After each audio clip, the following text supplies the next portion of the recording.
Chers frères et chers amis, nous sommes heureux de partager avec vous cet extrait du témoignage de Bakaji Kamyanen Kulba, un sorcier qui a été initié par un prêtre catholique, et qui a passé une bonne partie de sa vie au service de Satan, avant d'être repêché par Jésus-Christ le Sauveur du monde.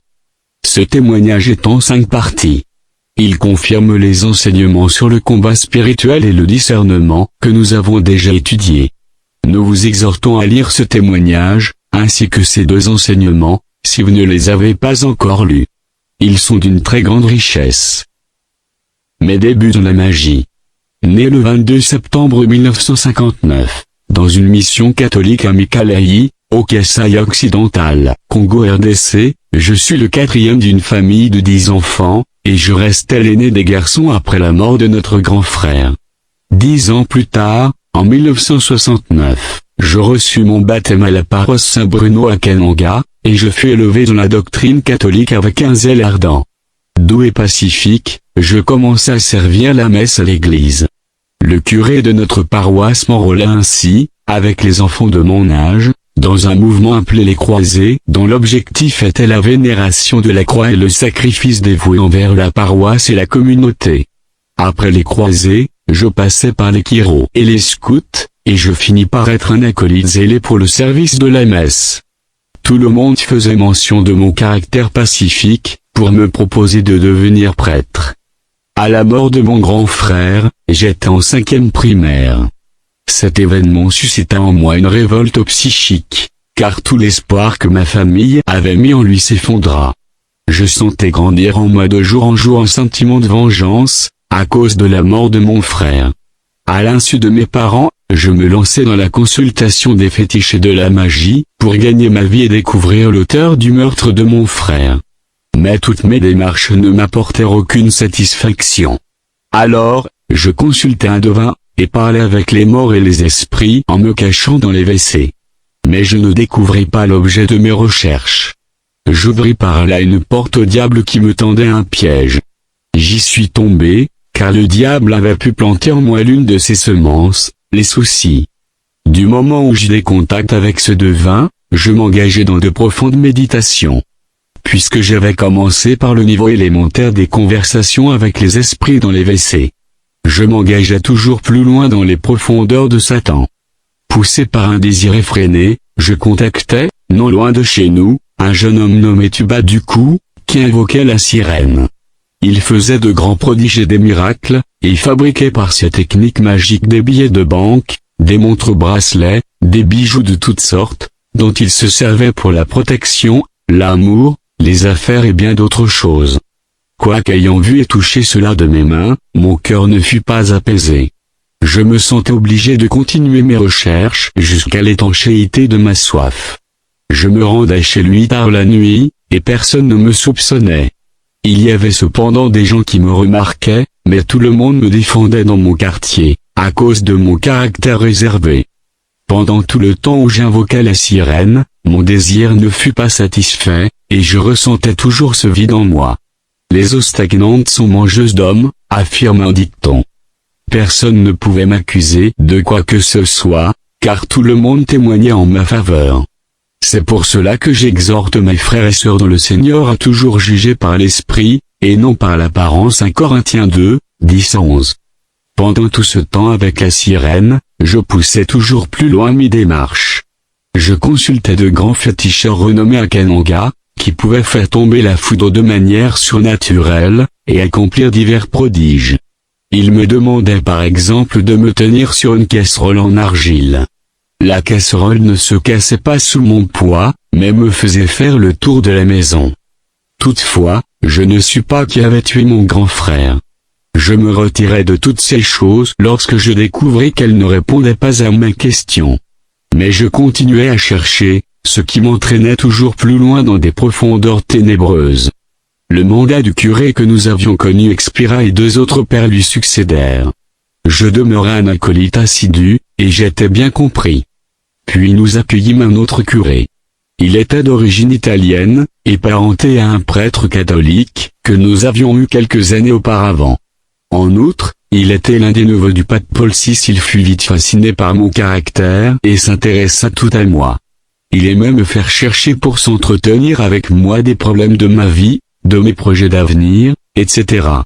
C'était un homme grand de taille, hospitalier et bon. Mais derrière sa taille imposante se cachaient de très profonds mystères. Un dimanche, après la messe, il m'invita chez lui à partir de 19 heures. Je fus ravi de me voir invité par le père curé, et je mis tout en œuvre pour être ponctuel. Je savais que notre entretien allait porter sur les activités paroissiales. Mais les choses prirent une autre tournure. Nous soupâmes ensemble ce soir-là. Puis il engagea la conversation en ces termes: parmi tous les jeunes de ton âge servant à la paroisse, je t'aime beaucoup. C'est la raison pour laquelle je t'ai appelé pour te parler de choses importantes, en vue d'orienter ta vie. Mais je me suis aperçu que ta vie était en danger, et c'est ce qui m'a poussé à t'appeler pour te prévenir. Ton grand frère a été tué par 9 personnes de ta famille, tous sorciers, et à présent ils s'acharnent contre toi. Je veux en conséquence t'en préserver. Il me cita leur nom. Je fus convaincu de ces paroles, car certaines de ces 9 personnes vivaient dans d'autres régions du pays, et le curé ne les connaissait pas. Je dévisageais avec avidité la figure basanée du curé. Mon but était enfin atteint. J'étais heureux de découvrir ce que je cherchais, car je connaissais à présent les meurtriers de mon frère. Mais un nouveau problème se posait, j'étais en danger de mort. Comment me protéger? Telle fut la question que je posai au curé. Après réflexion, il me répondit que la chose n'était pas grave, qu'il avait tous les moyens nécessaires pour me sauver, mais que c'était une question de discrétion. Je lui jurai fidélité et discrétion. Séance tenante, il me remit un petit carton de 10 cm sur 6 cm, dont le recto représentait un jeune garçon richement vêtu. Sous cette image figurait l'inscription « Prière à l'enfant Jésus de Prague ». Au verso était imprimée une prière, en 3 séquences. Je devais la réciter chaque matin à mon lever, et chaque soir à mon coucher, en formulant l'intention d'être protégé. Cela devait me garantir une sécurité tant spirituelle que physique. J'accordais une considération toute particulière au curé. Je voyais en lui un homme qui parlait avec Dieu. J'avais 12 ans à l'époque où je fus introduit dans tous ces mystères, et j'étais élève de 6e année primaire. Quelques jours plus tard, le curé m'indiqua que je pouvais utiliser cette prière pour mes études. À cet effet, je devais inscrire les noms de tous les élèves de ma classe sur une liste et attribuer à chacun la note de mon choix. En récitant la prière sur la liste ainsi établie, je fixais le classement des élèves. Lors de la proclamation des résultats, c'était comme si le maître lisait le papier que j'avais rédigé à l'avance. C'est ainsi que j'obtins toujours les places de mon choix. J'invite donc les parents chrétiens à beaucoup prier pour leurs enfants qui vont à l'école. Peut-être sont-ils intelligents, mais ne parviennent pas à obtenir de bonnes notes. Au lieu de vous en prendre à eux, priez plutôt pour eux, car vous ne savez pas à quelle puissance diabolique ils peuvent être soumis. Je me réjouissais beaucoup de cette merveilleuse découverte, que le curé appelait la seule véritable forme de la magie. Lorsqu'il prononça le mot magie, je désirais en savoir plus, car je croyais que c'était Dieu qui agissait ainsi en notre faveur. Il me dit simplement de le laisser faire, pour que je découvre le secret de la vie facile. Voici dans quel lien je me trouvais empêtré. Je croyais que c'était Dieu qui donnait la seule véritable forme de la magie, que c'était lui qui révélait les secrets, qui donnait la réussite dans toutes les entreprises humaines gratuitement, parce qu'il aimait les fils des hommes. Je fus irrésistiblement entraîné à la mort sans même m'en rendre compte. Je voyais toute ma vie en rose, soutenue par Dieu, sans condition, ni frais, ni sacrifice. Mais c'était le voleur qui m'entraînait peu à peu hors de la bergerie. Il avait pour émissaire ce curé, qui affichait toutes les apparences de la piété. Le voleur s'est saisi de moi à l'occasion de la révélation des noms des sorciers de ma famille. Ce fait m'avait convaincu que la vérité se trouvait en ce curé, cet homme de Dieu, comme tout le monde le croyait. La destruction intervient lorsque l'on signe un pacte avec le diable. Celui-ci imprime alors sa marque sur l'esprit de l'homme et prend le contrôle complet de sa nature. C'est à ce moment que l'on est voué à la destruction en enfer, en toute conscience. Mon maître connaissait mon souci, celui d'en savoir toujours plus. Il me dit donc un jour que nous devions passer du degré élémentaire au degré moyen. Ce jour-là, il me remit un gros livre intitulé Traité méthodique de la magie pratique. Ce fut notre ouverture dans le monde occulte. Ce livre avait beaucoup de formules et de prières pour régler toutes sortes de problèmes de la vie, hypnotiser les gens, troubler la vision normale des choses chez l'homme, et faire certains petits miracles tels que transformer le sable en sucre, les feuilles de papier en billets de banque, les morceaux de feuilles d'arbre en lames de rasoir, fabriquer des œufs et différentes autres choses. Je fournissais de temps à autre des rasoirs à mon père, qui ne manquait pas d'être surpris en voyant des lames de rasoir toutes vertes, de la couleur des feuilles d'arbre utilisées. Toujours dans ce domaine, j'appris à invoquer divers types d'esprits qui habitent sur les astres et les planètes. Sur la Lune habitent des esprits dont le rôle est d'exciter à l'amour. Sur Jupiter, il y a des esprits de division, dont le rôle est de donner des maladies, de semer la haine et la discorde, ou de fournir des esprits guerriers pour défendre leurs protégés.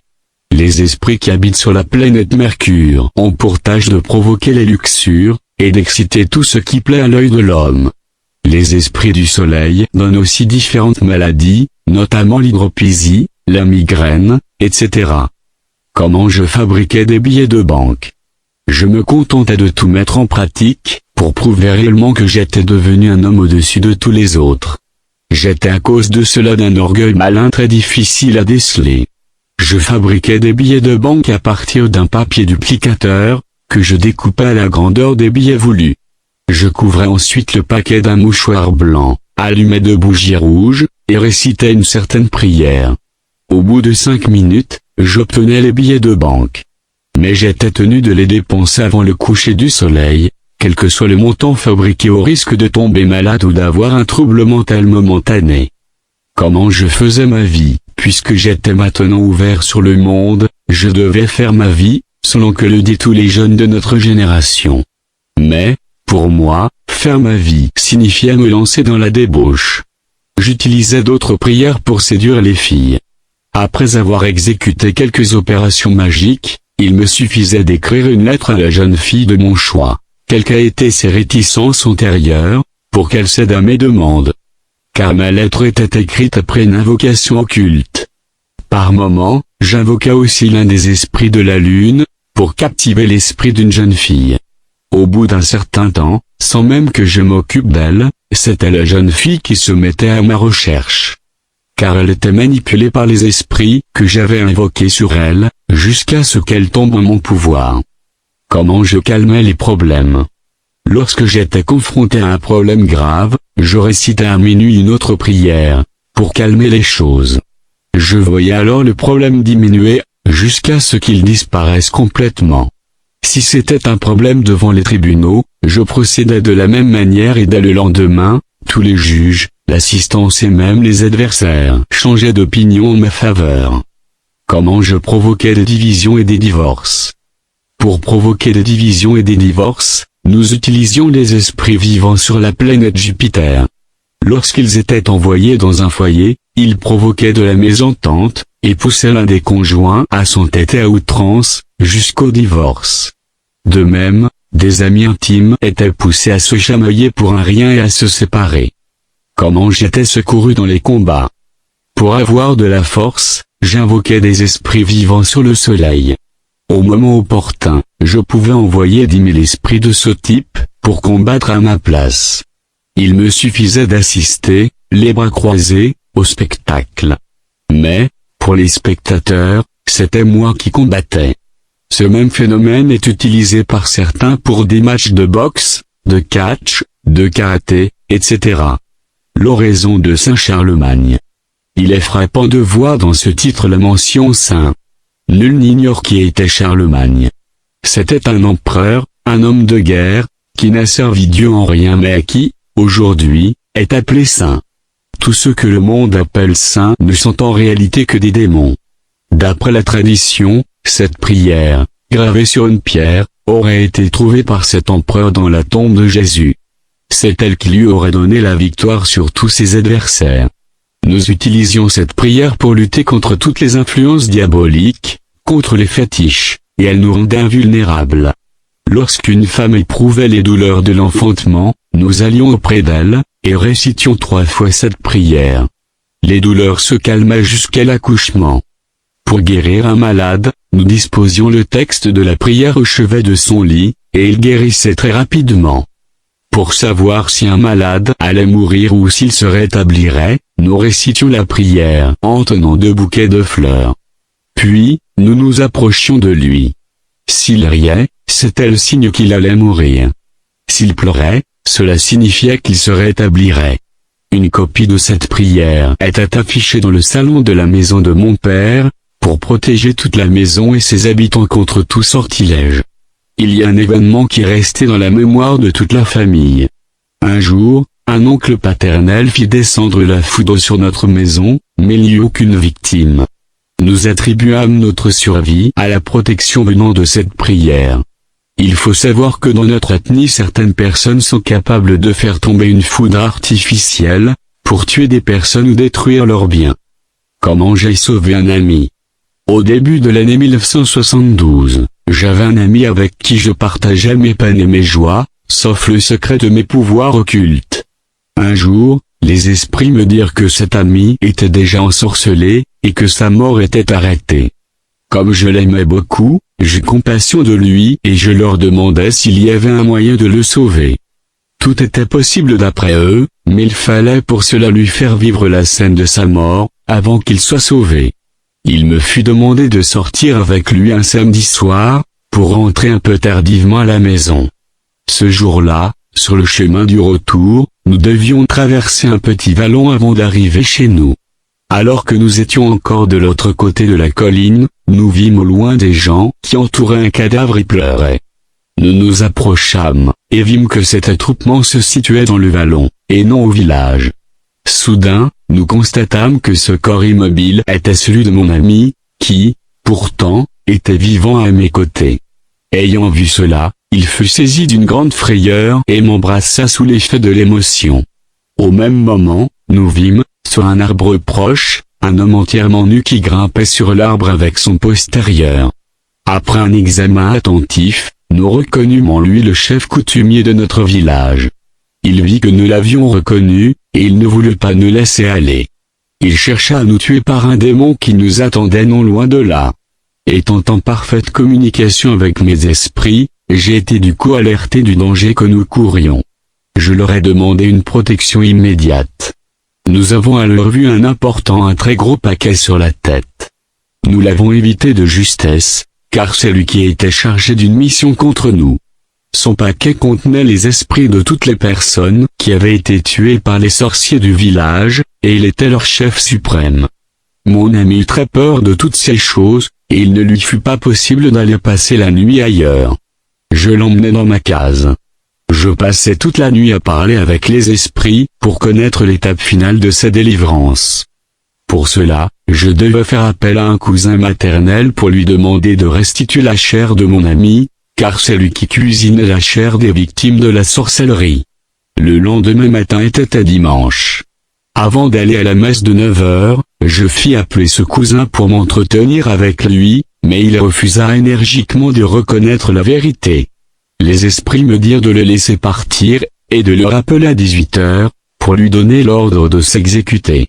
En effet, à partir de 18 heures, tous les sorciers sont en parfait contact avec leur monde spirituel.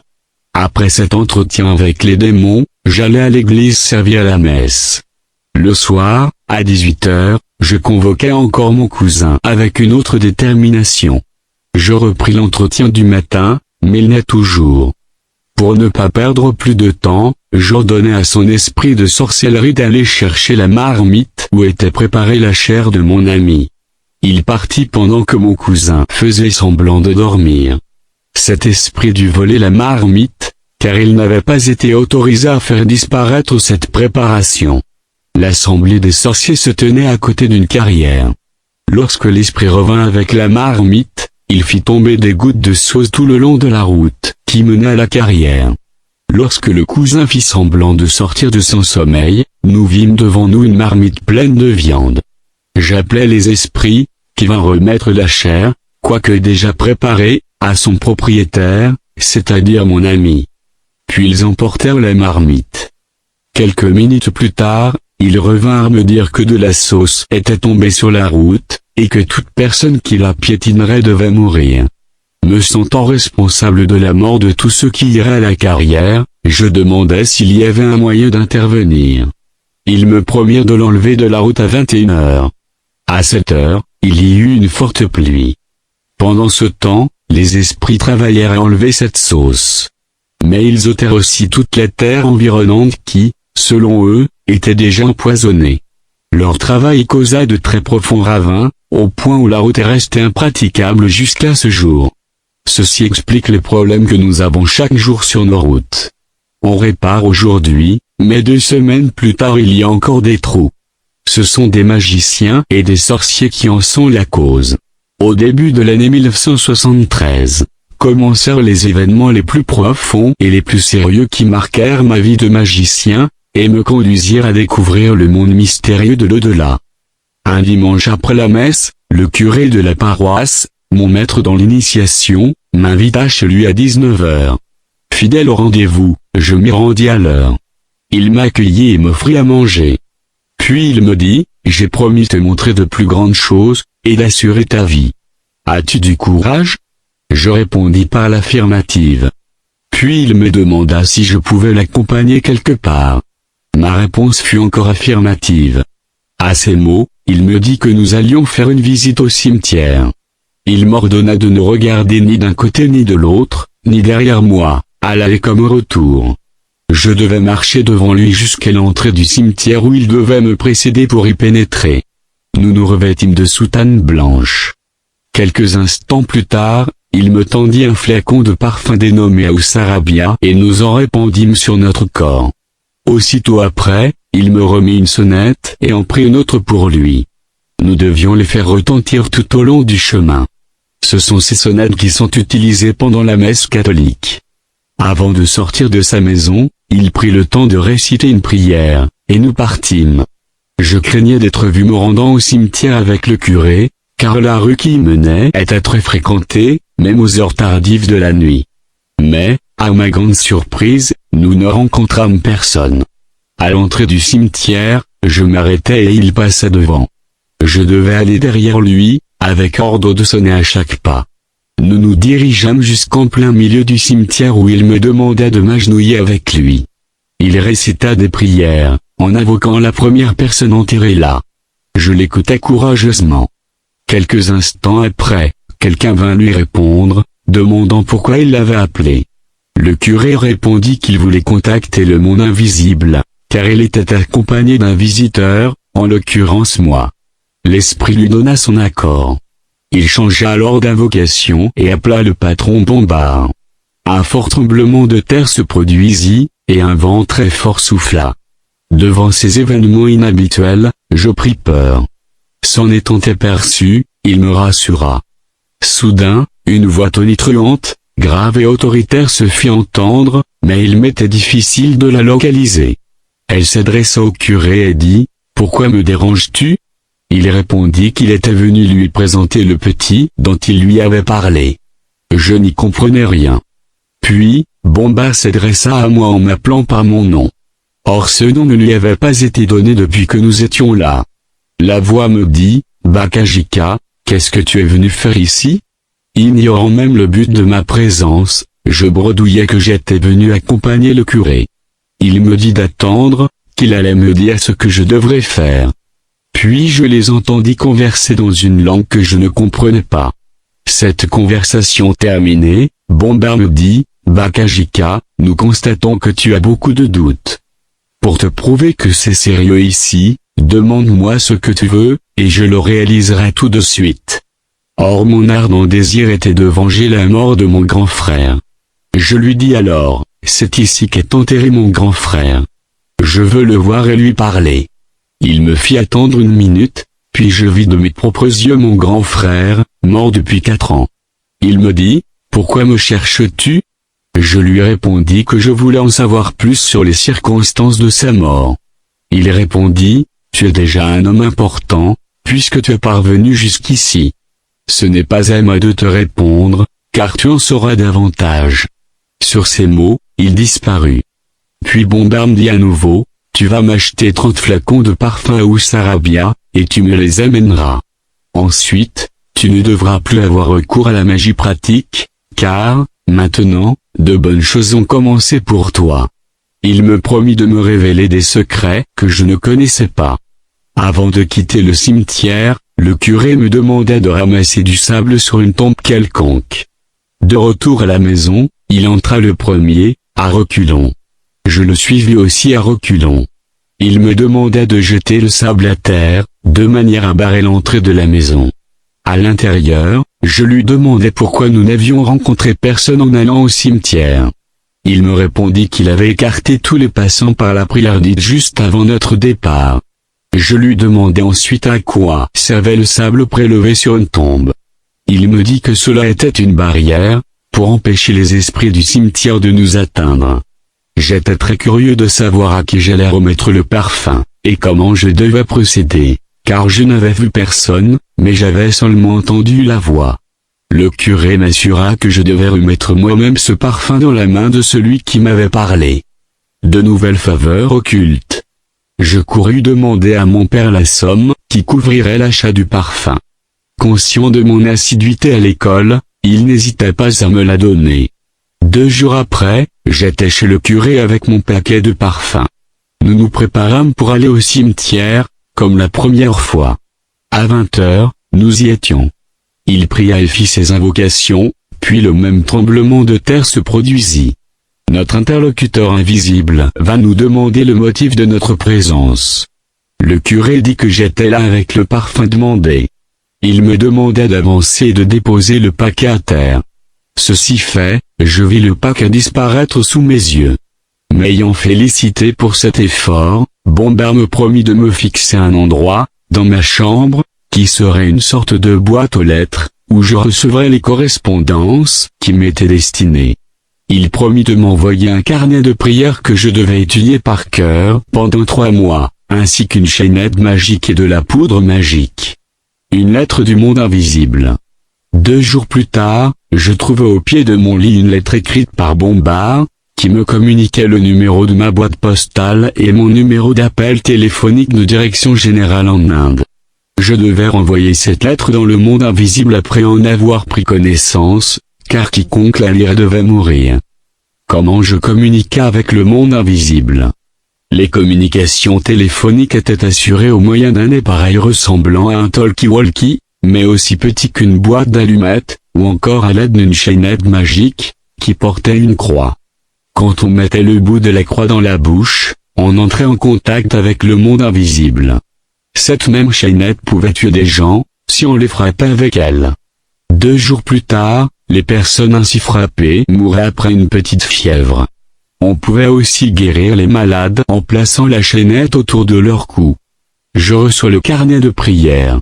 1 semaine plus tard, à minuit, alors que je dormais, j'entendis comme dans un rêve quelque chose tomber au pied de mon lit. Je sursautai, et me rendis compte que c'était le carnet de prière promis. Cet endroit était donc bien celui de ma boîte postale magique. La couverture du carnet portait des dessins très significatifs.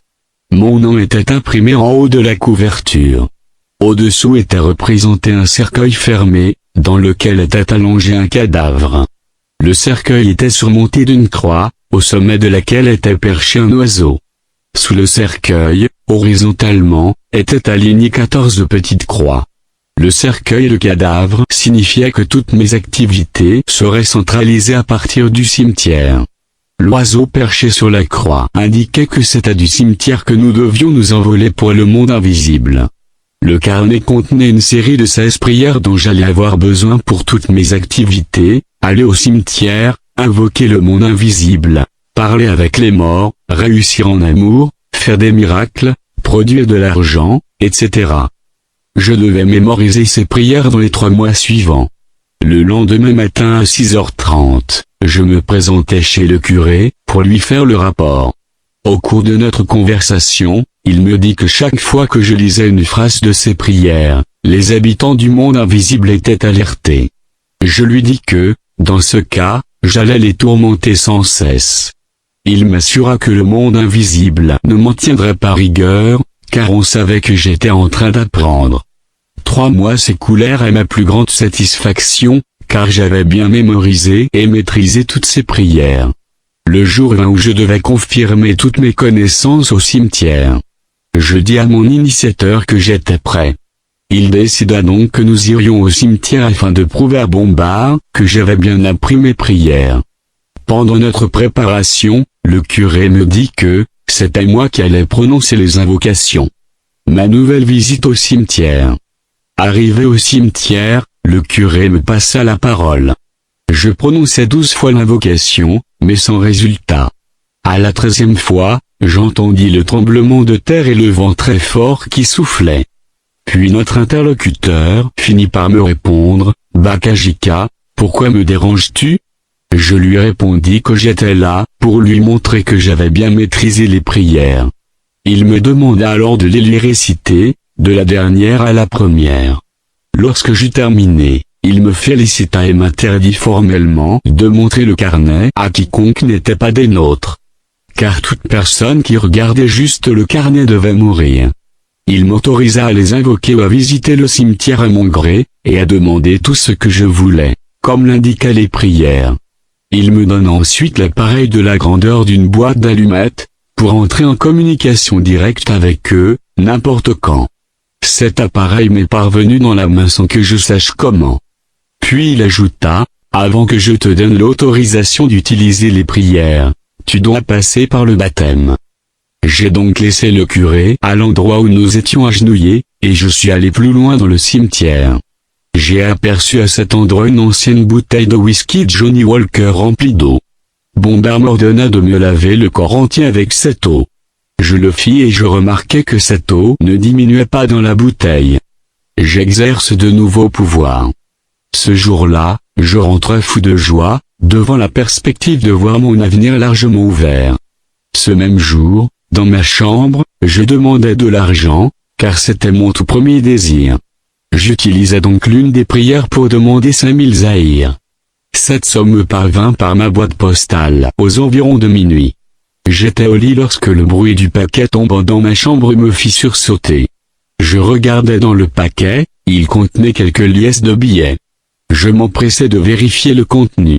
Il y avait bien 5000 zaïrs, ce qui, à l'époque, représentait une fortune. Le monde s'ouvrait devant moi. Cet argent fut dissipé dans la boisson et à courtiser les filles, etc. Lorsqu'il fut dépensé, je demandai une autre somme d'argent, qui me fut donnée sur le champ. Je me suis taillé grâce à cela une place privilégiée parmi mes camarades de classe et mes amis.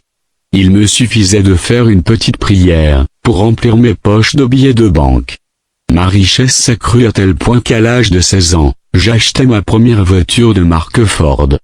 J'étais en contact permanent avec le monde invisible, soit à partir du cimetière, soit par les prières d'invocation, soit par le téléphone que je possédais.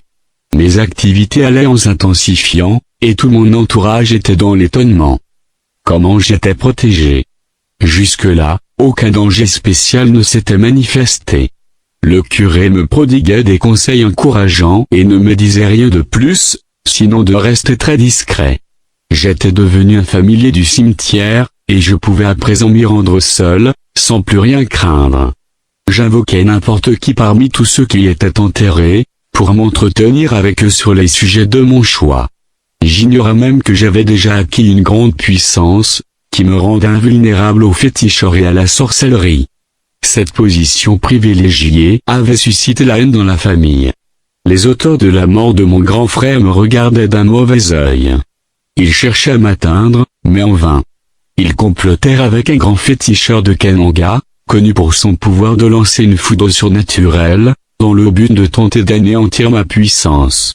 Il m'appela, et je répondis à son appel. Quand j'entrai dans sa maison, il me montra une casserole en argile, dans laquelle il avait préparé sa mixture. Il me dit qu'il m'aimait, et voulait m'accorder une protection contre toute puissance occulte. Il m'invita à monter sur la casserole, qui avait en principe le pouvoir de me transporter et de me faire circuler, tout en me dépouillant de ma puissance. Lorsque je me mis debout sur la casserole, elle se cassa. Il se mit violemment en colère et me chassa. Il s'appelait Lucinu, ce qui signifie la haine dans notre langue. Plusieurs sorciers et féticheurs m'invitèrent à tour de rôle, mais pour voir leur puissance détruite. Avant de quitter la maison paternelle, nous dûmes subir une attaque de foudre lancée par Lucinu pour nous tuer. Cette tentative échoua, à cause de ma présence dans la maison ce soir-là. Le monde invisible. En 1976, le curé m'informa de l'expiration de son mandat au Zaïre. Il me dit qu'il ne voulait pas m'abandonner en cours de route, selon sa propre expression. Nous devions donc faire à présent un pas de géant, pour atteindre le but final. Je croyais pourtant être parvenu au sommet de mes pouvoirs, et je fus surpris de savoir qu'il me fallait encore apprendre quelque chose. Je pris rendez-vous avec lui pour me rendre au cimetière à minuit, en sa compagnie. Notre voyage astral. En sortant de chez lui, à minuit, le curé prit avec lui un petit tapis rectangulaire. Arrivé au cimetière, il invoqua le premier mort enterré là, et l'invita à faire son travail, car nous allions voyager. Après une nouvelle invocation, il me fit signe de me mettre avec lui sur le tapis. Aussitôt, nous nous dédoublâmes. Nos corps restèrent au cimetière, sous la garde du premier mort enterré, et nous nous rendîmes en esprit dans le monde invisible. Nous nous retrouvâmes dans un monde très beau que je n'avais jamais vu auparavant, et dans une très belle ville. Nous parcourûmes de larges rues bien tracées et embellies. Il y avait de grands immeubles soigneusement décorés. Nous empruntâmes la rue du cimetière et, au numéro 102, ce fut le siège de la direction générale de la magie et nous fûmes reçus avec faste. Je vois mes interlocuteurs. Au seuil de l'immeuble, je fus surpris de voir un grand portrait de ma photo affiché sur le mur de la salle d'attente. Désirant en savoir plus, le curé me dit que cette photo avait été prise lors de notre première visite au cimetière. Puis, nous fûmes introduits dans un bureau où se tenaient ceux qui nous avaient parlé au cimetière. Il y avait là 3 personnages s'appelant respectivement, Patron Bombard, en charge de l'administration et des relations extérieures, Patron Madraque, guerrier et juge, que l'on invoquait dans les situations fâcheuses, et qui avait le pouvoir d'indisposer, de rendre malade, de paralyser ou de tuer, selon les cas, et Mademoiselle Marie-Jeanne Brignet, femme indienne en charge des finances. Je fis leur connaissance, ainsi que celle du premier enterré du cimetière où je faisais mes visites. C'est lui qui faisait fonction d'agent de douane, en quelque sorte, pour nous faciliter l'accès au monde invisible. Ceux qui fréquentent le monde invisible. Après avoir fait leur connaissance, je fus présenté à d'autres personnages terrestres ayant des relations avec le monde invisible, surtout ceux du Zaïre. Invité dans la grande salle, je retrouvais beaucoup de personnages historiques étudiés à l'école, des savants, des inventeurs, des grands hommes d'affaires, des hommes politiques et, enfin, des membres du clergé catholique, cardinaux, prêtres, etc. La séance de ce jour visait à me présenter officiellement au monde invisible. Je vis le pape Paul VI faire son entrée. C'est lui qui dirigeait les cérémonies. Il va sans dire qu'il était le représentant de tous les vivants, qui fréquentaient le monde invisible, et détenait le pouvoir suprême. Il était encore vivant à l'époque. Il fit un long discours, à la suite duquel je fus baptisé maître du 3e degré, 16e puissance. La cérémonie s'acheva par un vin d'honneur, qui était du sang humain. Certains aspects de ce monde occulte. Il n'y avait ni jour ni nuit dans ce monde, mais une atmosphère ambiante. Après cette prise de contact, le curé, sur autorisation de Bombard, m'emmena visiter ce monde en compagnie d'un autre personnage. Je fis un tour d'horizon, me faufilant par-ci par-là, au milieu de tous ces immeubles et édifices somptueux. Nous nous arrêtâmes devant une haute clôture, hermétiquement fermée. Quelqu'un vint nous ouvrir, et nous demanda de rester sur le seuil. À l'intérieur, des gens portaient de lourds fardeaux, certains étaient suspendus par un pied, la tête en bas, d'autres étaient en train d'être torturés, etc. Curieux, je demandai de quoi il s'agissait. On me répondit que c'étaient des gens qui s'étaient suicidés sur terre, et qui devaient subir le châtiment, car ils n'avaient aucun droit de mettre fin à leur vie. Plus loin, ce personnage attira mon regard sur un lieu présentant la forme d'un puits perdu, tellement grand et profond que je ne pus en déterminer ni l'étendue ni les dimensions. Il me dit qu'il s'agissait de l'enfer, mais il n'était pas ouvert, car le temps n'était pas encore accompli. Comme le temps de retourner sur Terre approchait, nous revînmes chez Bombard, pour lui dire au revoir. Il me demanda si j'avais faim. Naturellement, j'étais rassasié par la découverte de ce nouveau monde. Il me donna un biscuit, petit et rond, que je savourais. Une fois consommé, ce biscuit apaise l'appétit pendant 3 jours. Toutes les formalités étant accomplies, nous regagnâmes la terre. Je fus surpris de constater qu'il était minuit lorsque nous arrivâmes au cimetière. Dans ce monde invisible, il n'y a pas d'heure comme sur la terre. Il me semblait que j'avais passé environ 30 minutes dans ce monde. Or, en réalité, nous y étions restés 3 jours. Pendant notre absence, des esprits, démons, s'étaient revêtus de nos corps et avaient vaqué à toutes nos activités habituelles sur Terre. Nous nous retrouvions dans le monde invisible à l'occasion de toutes les fêtes catholiques, tout au long de l'année, et en réunions extraordinaires, sur convocation du monde invisible. Nous devions respecter certains interdits, entre autres, ne pas se laver nu, ne pas se rendre au cimetière lors d'un enterrement, ne pas serrer la main à quelqu'un le matin, etc. Je devais chaque mois sacrifier des coqs et des pigeons blancs. À l'aide de mon tapis magique, je pouvais voyager sur toute la terre des vivants sans aucune formalité administrative, et j'ai pu ainsi faire le tour du monde. Mes parents ne comprenaient pas les activités que je menais. Un jour, mon père m'accusa de voleur, mais je lui affirmai que ce n'était pas le cas. Je lui promis une voiture dans les jours à venir. À ces mots, il me prit pour un aventurier, et ne crut pas à ce que je lui disais. Bombard m'ordonna de m'acheter une parcelle de terrain et de quitter le toit paternel. Le site choisi était le quartier de l'hôpital de Kananga, non loin du cimetière de la ville, du côté où était jadis le cimetière des prématurés. Cet endroit était idéal pour me permettre d'entrer facilement en contact avec le monde invisible ou de faire mes visites au cimetière sans empêchement. Cette parcelle se situait au numéro 35 de la rue Ness-et-le. Dans le même temps, je remis une somme d'argent à mon petit frère pour qu'il achète aussi une parcelle. Ceci fut réalisé au quartier Kama à Kananga. Les attaques des sorciers continuent. Comme nous vivions dans une société traditionnelle, les attaques des sorciers continuaient. Ils firent tout pour me déstabiliser. Ils cherchèrent même à m'ôter la vie, mais en vain. J'occupais une position très élevée par rapport à eux. Ne pouvant rien contre moi, ils m'accusèrent dans le monde invisible. Je ne fus pas informé de leur manège. Mais, un jour, je reçus un message m'invitant à me rendre dans le monde invisible à minuit. J'allais vite prévenir le curé, qui décida de m'accompagner. Il était minuit quand nous regagnâmes le monde invisible. Là, on me demanda d'attendre mes accusateurs pour comparaître devant le juge Madrak. Je fus surpris, mais le curé, mon fidèle compagnon, me rassura. Un moment plus tard, je vis arriver une file de 9 personnes, tous membres de ma famille, que je connaissais parfaitement bien. Ils s'assirent non loin de nous. Le juge nous demandait de passer à la barre.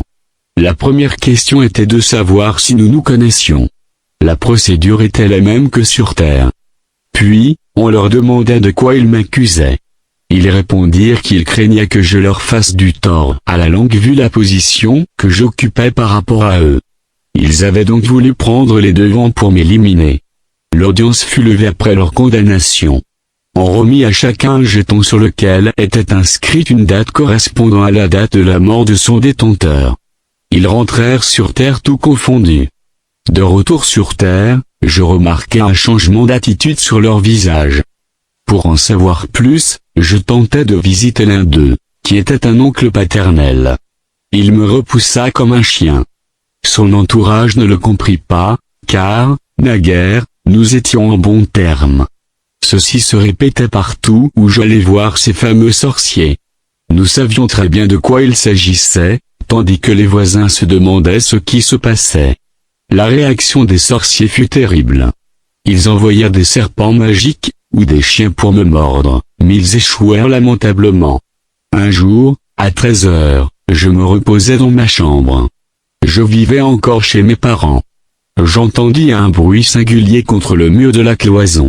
Juste le temps de me lever de lit, j'aperçus un serpent noir de 3 mètres de long. Il fut mesuré après avoir été tué, et d'environ 8 centimètres de diamètre, prêt à me mordre.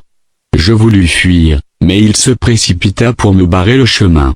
J'invoquai le monde invisible pour distraire le serpent. Puis, je sortis prévenir mon petit frère pour qu'il le tue. À son approche, le serpent se mit aux aguets, juste à l'entrée de la maison, pour attaquer quiconque oserait entrer.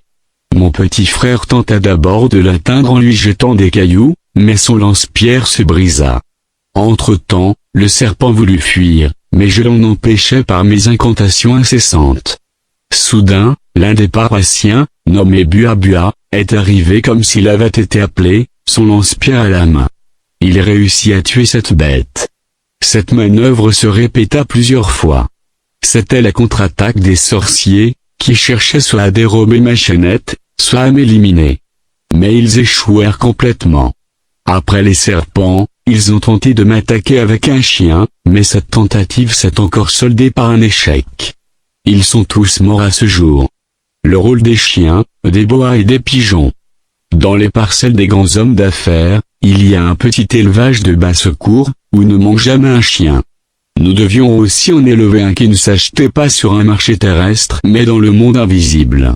Une fois sur notre terrain, il aboyait contre les sorciers et les petits magiciens, et les empêchait d'entrer.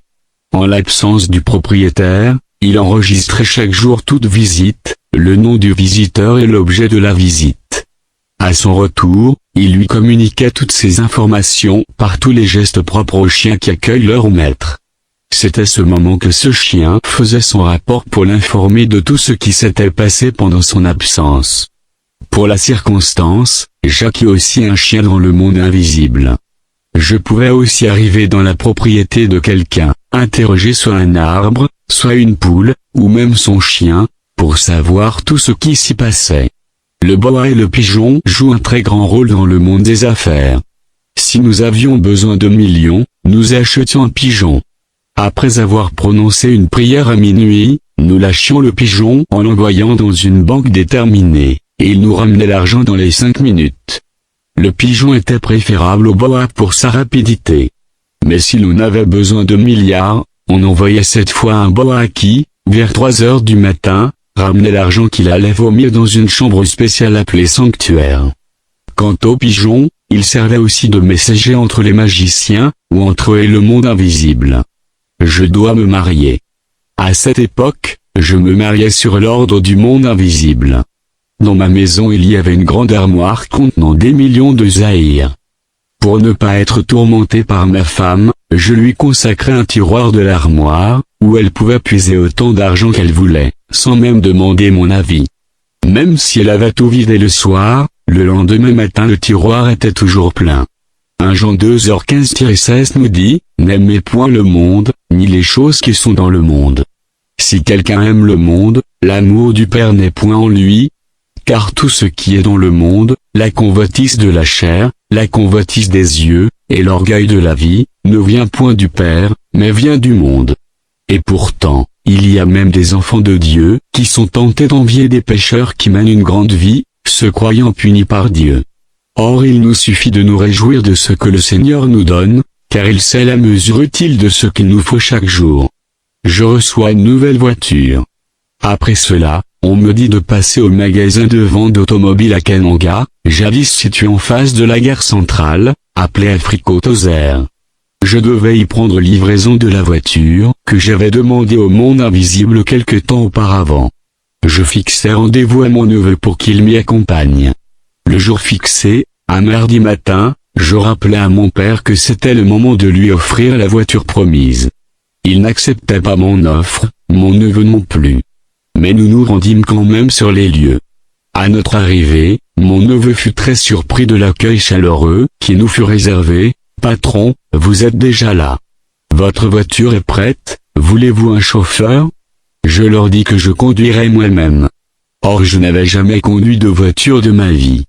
J'ai pris le volant, et j'ai invoqué le monde invisible pour pouvoir conduire. Puis, j'invitai mon neveu à bord, et nous partîmes. À la maison, mon père n'en revenait pas. Dans mon quartier, Tout le monde savait que c'était mon père qui avait commandé cette voiture, car c'était un commerçant renommé. J'étais homme d'affaires et étudiant. Le rôle des bijoux. Comme nous manquions d'amour fraternel, nous faisions souffrir même les moins nantis. Pour cela, nous passions dans une bijouterie copier certains de leurs modèles et nous passions la commande de ces modèles dans le monde invisible. Pendant la nuit, nous remplacions ces modèles par les nôtres. Le matin, ces bijoux provenant du monde invisible devenaient soudain beaucoup plus attrayants que les modèles du bijoutier. Toute personne qui achetait ces bijoux et les emmenait chez elle s'attire à toutes sortes d'ennuis, sans en savoir l'origine. La nuit suivante, je me déplaçais en esprit pour chercher où étaient mes bijoux. Dans toutes les maisons où ils se trouvaient, ils émettaient une lumière semblable à celle d'un gyrophare. Je pénétrais ensuite dans ces maisons, pour observer le mode de vie de ses occupants, et je leur jetais un mauvais sort. Alors surgissaient dans ces foyers, des maladies, des accidents, ou des problèmes, qui occasionnaient toujours des dépenses dont nous profitions. Le port des bijoux est dangereux pour les enfants de Dieu. La Bible nous en parle clairement dans 1 Timothée 2, 9-10 et 1 Pierre 3, 3-4. Je veux aussi que les femmes, vêtues d'une manière décente, avec pudeur et modestie, ne se parent ni de tresses, ni d'or, ni de perles, ni d'habits somptueux, mais qu'elles se parent de bonnes œuvres, comme il convient à des femmes qui font profession de servir Dieu. 1 Timothée 2, 9-10. Ayez, non cette parure extérieure qui consiste dans les cheveux tressés, les ornements d'or, ou les habits qu'on revêt, mais la parure intérieure est cachée dans le cœur, la pureté incorruptible d'un esprit doux et paisible, qui est d'un grand prix devant Dieu. 1 Pi 3, 3-4. Mes lunettes magiques. Je portais des lunettes spéciales, qui jouaient un grand rôle dans ma vie. Lorsque je les portais, je pouvais démasquer toute puissance occulte. Si quelqu'un portait des fétiches ou des talismans, ou pratiquait la sorcellerie, je pouvais le voir en le regardant au travers de ses lunettes. Je pouvais alors détruire tous ces talismans et fétiches sans que leurs détenteurs s'en aperçoivent. C'est par la suite, en tentant de les invoquer, qu'il s'apercevra qu'ils ne répondent plus. Je pouvais faire ces choses, car je détenais un pouvoir supérieur à toute magie et toute sorcellerie ordinaire. La sorcellerie n'était qu'une petite puissance à laquelle je ne faisais pas beaucoup attention, car, à mon égard, elle ne représentait rien. Mon pouvoir était à un niveau où les petits magiciens ne pouvaient l'atteindre. Mes activités ecclésiastiques. Tout en fructifiant mes affaires, j'entretenais de bonnes relations avec le clergé catholique et tous les paroissiens. Bien qu'étant jeune, je fus élu successivement président du carrefour des jeunes de la paroisse Saint-Bruno, président du Présidium junior de la Légion de Marie, puis cofondateur de la Curia Junior Sainte-Famille, où je remplis les fonctions de trésorier, secrétaire et vice-président. À chaque vacance de l'un de ces postes, je posais ma candidature et j'étais élu à la majorité des voix, car rien ne pouvait me faire obstacle. Mes visites dans le monde invisible étaient devenues très fréquentes, à tel point que tous mes administrés furent au courant. Je captivais leur esprit pour les empêcher de s'opposer à moi. Un jour, alors que j'effectuais un séjour de fin d'année dans le monde invisible, Bombard m'informa que j'avais été choisi pour diriger la paroisse Saint-Bruno. Il me semblait qu'il y aurait un problème, car il y avait déjà un président.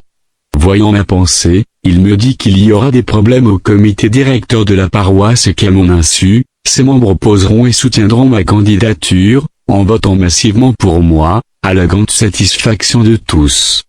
Ces problèmes devaient être provoqués par le monde invisible, afin que je passe au stade pratique de la manipulation des esprits humains, c'est-à-dire de les emmener à croire et à pratiquer ce que je leur ordonnerais. Notons que ma présidence est restée dans la mémoire de tous, grâce aux activités que j'avais entreprises et au succès rencontré.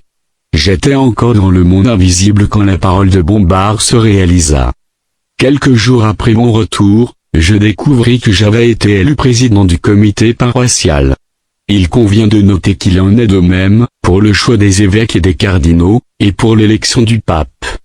Tout est déjà arrangé à l'avance dans le monde invisible, et les vivants ne font que concrétiser ces choix. Je disais la messe ordinaire, celle des circonstances et même celle des défunts. La paroisse connut un essor considérable pendant toute la durée de ma présidence. L'équipe de football que j'avais formée était invincible, car c'était moi qui prévoyais le résultat des matchs, et qui imposais le score voulu. À cause de cela, les jeunes m'avaient appelé Mvidi Mukulu, c'est-à-dire Dieu. Lors d'une réunion dans le monde invisible, je demandais à Bombard de me montrer Jésus-Christ. Lorsque je prononçais ce nom, tout le monde s'agenouilla et je restais perplexe, ne comprenant rien de ce qui se passait. Au bout de 5 minutes, ils se relevèrent, et Bombard m'interdit formellement de citer encore ce nom, car, chez eux, on l'appelait Vieux Papa. Comme j'insistais pour le voir, il me dit qu'il habitait très loin, mais qu'il les avait placés là pour nous servir. Quelques jours plus tard, il m'emmena dans un jardin, dans le monde invisible, où il me montra un homme crucifié, dont le sang coulait encore tout frais. Il me dit que c'était l'homme que je cherchais, mais c'était un mensonge. Je découvris par la suite que cet homme sur la croix était un démon avec un D majuscule, celui que les catholiques représentent sur leurs images et idoles. Le fondateur général. Voulant tout savoir, je demandais encore à Bombard de me montrer le directeur général de toutes les activités de la direction générale. Un rendez-vous fut pris pour le mercredi de la semaine suivante. Vers minuit, je me rendis dans le monde invisible. Nous fûmes soudain surpris par un très fort tremblement de terre, et nous nous prosternâmes. Celui qui se présentait avait une taille bien plus grande que celle de Bombard. Parvenu au lieu où nous étions, il se tint devant moi et me demanda pourquoi je le cherchais. Je relevai la tête pour le regarder, et je vis qu'il avait 3 têtes. Toutes ces têtes parlaient chacune à tour de rôle. Je lui répondis que je voulais le connaître, et être un multimilliardaire sur Terre. Il me répondit que je devais d'abord me réjouir de ce qu'il m'avait déjà donné, et qu'à l'âge de 30 ans, il me donnerait la richesse que je demandais. Pour terminer, il me demanda de lui offrir en sacrifice une chèvre, qui ne mettait plus bas, ce qui fut fait. En réalité, ce directeur général du monde invisible s'appelait communément le fondateur général Félix. Il en est certes le fondateur, car le monde invisible lui appartient entièrement. Mais il s'agit en réalité de Satan, qui ne fait que se déguiser sous plusieurs formes. Qui sont les sorciers? Je vous ai décrit plus haut ce que les sorciers voulurent faire dans ma vie. Et, pendant toutes mes activités, je ne perdis pas cela de vue. Un jour, en 1981, je me rendis dans le monde invisible pour demander des renseignements qui pouvaient m'être utiles concernant les sorciers, le diable et Dieu. Ayant abordé Bombard dans ce sens, il me parla d'abord de Dieu. Il me dit que Dieu les avait placés à cet endroit pour servir les vivants, mais qu'il n'y avait pas moyen d'entrer directement en contact avec lui, sinon par l'intermédiaire du directeur général, qui habitait un peu plus loin de l'endroit où nous nous trouvions. C'était ce directeur général qui, sur mon insistance, m'avait été présenté par Bombard, un être d'une grande autorité qui avait 3 têtes. C'était lui qui, d'après Bombard, était le représentant de Dieu. Mais personne ne pouvait approcher ce Dieu créateur, que l'on appelait Vieux Papa dans le monde invisible. Une fois le dossier des sorciers ouvert, il m'entretint pendant toute une nuit sur ce sujet. Voici brièvement les renseignements recueillis, la transmission des pouvoirs maléfiques. Le détenteur d'un pouvoir maléfique le transmet par étapes successives. D'abord, il étudie la personne à qui il veut le transmettre, en repérant dans sa famille les personnes à immoler sur lesquelles il faut jeter un mauvais sort. Après avoir ainsi préparé le terrain, il donne à la victime une semence diabolique qui, dans son cœur, lui permettra de ne jamais dévoiler de secret, même au prix d'un sacrifice. Ceci lui permet aussi de garder le contact permanent avec les autres sorciers, et de s'obstiner sur cette voie pour aller jusqu'au bout. À mesure que cette semence se développe, le nouvel initié commence à apercevoir le monde des sorciers. Mais il ne peut lui-même s'y rendre que lorsqu'il reçoit son propre moyen de transport, qui peut être soit un stylo bic, soit un porte-plume, soit un roseau ou la feuille d'un arbre quelconque. Peu à peu, il prend connaissance des membres de son assemblée, ainsi que de la hiérarchie du pouvoir. Jusque-là, il est novice et ne peut accomplir aucun acte, ni jeter un mauvais sort, tant qu'il n'est pas complètement initié. Les premières semaines, les nouveaux initiés participent nus aux assemblées, tandis que les gradés portent des costumes fabriqués avec des feuilles d'arbre. Pour terminer son initiation, le nouveau disciple doit signer un pacte avec le souverain maître, Satan. Mais ce n'est qu'après ce pacte qu'il reconnaîtra qu'il s'est engagé à servir Satan. Comme il est lié par ce pacte, il ne peut plus se désister, sous peine de se voir liquidé. Mais on lui fait la promesse qu'il disposera de richesses infinies, et qu'il pourra aussi utiliser un avion personnel. Le jour de l'initiation, on immole une belle vache. Rappelez-vous qu'à partir de 18 heures, chaque sorcier se met en contact avec son monde et ses confrères. Alors fixé par Satan, le nouveau disciple doit passer en revue tous ses chefs hiérarchiques, pour qu'ils soient bien connus. Devant eux se trouve une grande marmite de viande de vache grasse. Le novice doit s'y diriger pour prendre connaissance du mets et se servir. À première vue, il constatera qu'il s'agit de la chair humaine. Normalement, il n'aura pas le courage d'en prendre, mais sur injonction des anciens, il se servira. Derrière la marmite se trouve Satan, prêt à prendre acte du serment, mais le novice ne le voit pas encore. Au moment où il se sert et mange devant tous, il est encouragé par les applaudissements de l'assistance. C'est alors qu'il signe un pacte de fidélité et d'obéissance à tous les ordres et à toutes les missions qui lui seront confiées, et qu'il s'engage à garder strictement le secret de la sorcellerie. Ce n'est qu'après avoir mangé qu'il se rendra compte de la présence de Satan derrière la marmite.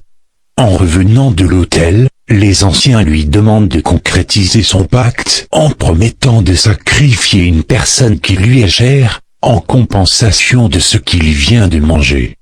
Le nouvel initié se voit obligé de donner le nom de cette personne et le délai pour l'atteindre.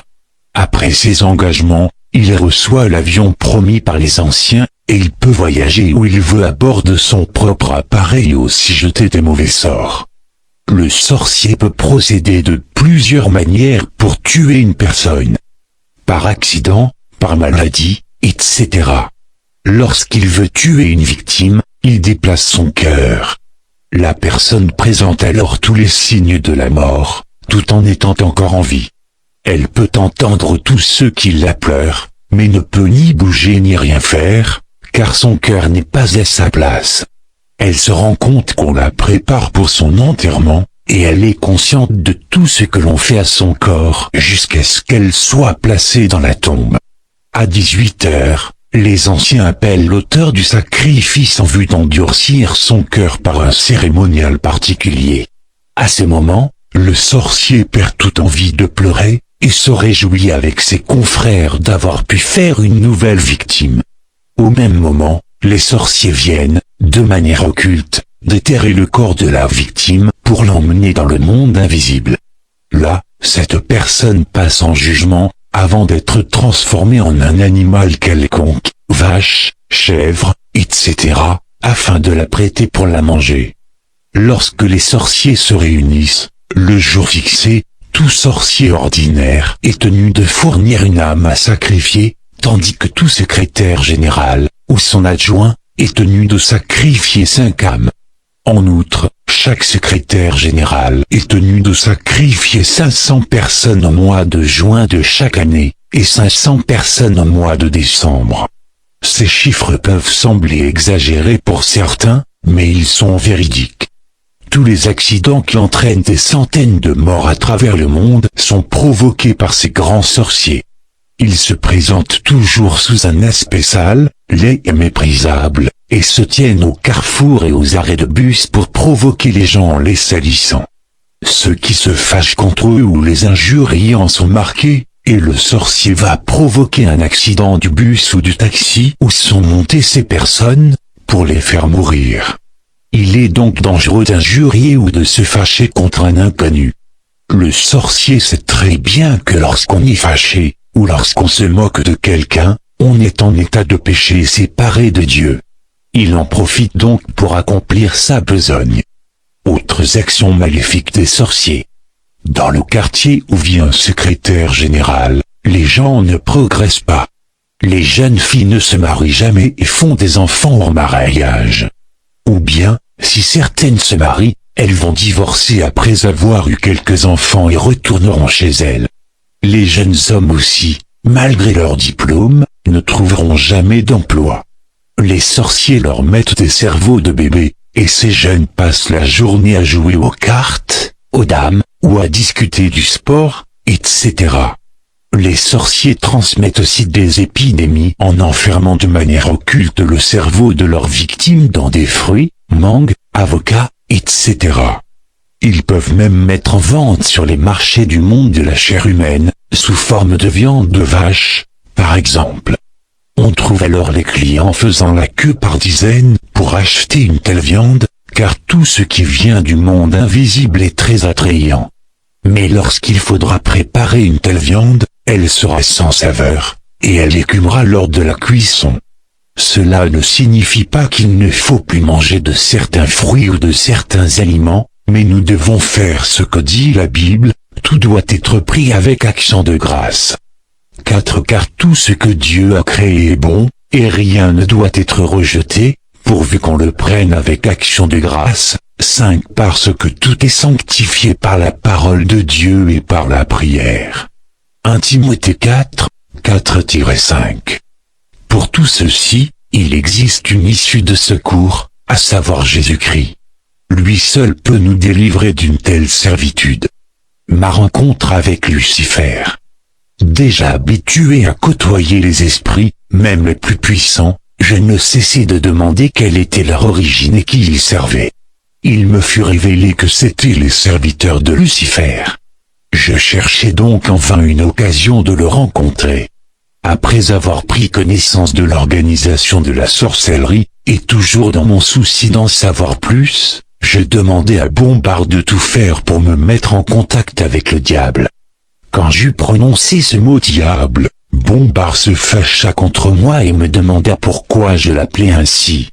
Il poursuivit en disant que nous étions tous à son service. Quelle surprise ce fut pour moi.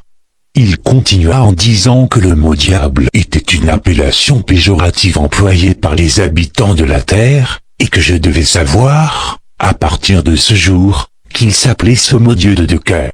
Heureux de cette découverte terrifiante, je demandai donc à Bombard de me mettre en contact avec lui. Il me répondit qu'il était trop occupé, et qu'il était pratiquement impossible de le rencontrer. Toutefois, il était possible de tenter d'entrer en contact avec son secrétaire particulier et garde du corps, pour savoir s'il pouvait faire quelque chose. Bombard me donna donc une prière pour invoquer Nabam, le garde du corps de Satan. Il me dit que Nabam était très dangereux pour les vivants, ce qui signifiait que je devais être très prudent et veiller à ce qu'il ne me touche pas quand il m'apparaîtrait, car je devais alors mourir sur le champ. La cérémonie d'invocation devait se dérouler à minuit. Je devais faire toute une préparation dont je ne donnerai pas les détails, sinon, entre autres choses, de l'eau bénite que l'on trouve dans les églises catholiques.